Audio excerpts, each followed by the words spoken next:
In the wilderness, survival decides everything. The strong hunt, the weak run, and men with rifles rarely hesitate. But sometimes, the forest writes a different story. This is not the story of a hunt. It is the story of a man who walked into the forest as a predator and walked out changed. Daniel had hunted these woods for over 20 years. He knew every trail, every broken branch, every warning sound hidden in the wind. He wasn't cruel, he was practical. Hunting was tradition, skill, control. And control was something Daniel valued deeply. That morning, the mist was heavy, the air completely still. Perfect conditions. He lifted his rifle, as he always did. Through the fog, he saw movement. A wild horse. Alone. Strong. Muscular. Alert. But something was wrong. It wasn't grazing. It wasn't running. It was shaking its head violently, blinking again and again, rubbing its face against a rough tree trunk. Daniel lowered his scope. This wasn't fear. This was pain. Carefully, he stepped closer. Slowly. No sudden movement. The horse's right eye was swollen. Tears streamed down its face. The eyelid twitched uncontrollably. Then he saw it. A small insect trapped beneath the upper eyelid. Each blink pushed it deeper. Daniel knew the danger. A foreign object in a horse's eye can cause infection, corneal scratches, painful ulcers, and a blind wild horse does not survive long. He looked at his rifle, then back at the horse. He could walk away. Nature handles its own problems.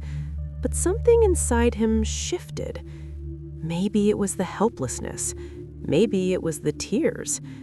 Or maybe he was tired of always taking. Slowly, he placed the rifle on the ground. Approaching a distressed horse is dangerous. A single kick can break ribs. Daniel softened his voice. Low, calm, steady. He avoided direct eye contact, moved diagonally, not straight ahead. The horse stepped back at first, but pain slowed it. Daniel removed his hat, extended his hand, palm down. He let the horse smell him. Minutes passed. Finally, the horse stopped retreating. Daniel opened his pack. He always carried basic supplies: clean cloth, saline solution, gauze. Gently, he placed one hand along the horse's cheek, not forcefully, just steady. With his thumb, he carefully lifted the upper eyelid. The insect was lodged deep in the corner. He poured sterile saline across the eye. Slow flush. Once, twice. The horse blinked hard, but the insect remained. So Daniel wrapped clean gauze around his finger. Very gently, he swept beneath the eyelid, careful not to scratch the cornea. And there it was. The insect came free. The horse jerked slightly, then froze. Daniel flushed the eye again to wash away bacteria. He examined it closely. No deep scratches, just redness, irritation. He applied a thin strip of antibiotic eye ointment along the lower lid. Then he stepped back. The horse blinked. Once, twice, 3 times. The tearing slowed. The shaking stopped. Its breathing steadied. The tension left its body. For several seconds, they stood there, hunter and what should have been prey. The horse looked at him, not with fear, not with panic, but calm. Daniel felt something unfamiliar, not victory, not pride, peace. He picked up his rifle, but he did not raise it.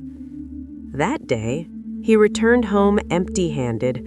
No trophy, no conquest, but something far greater. He understood something the forest had tried to teach him for years.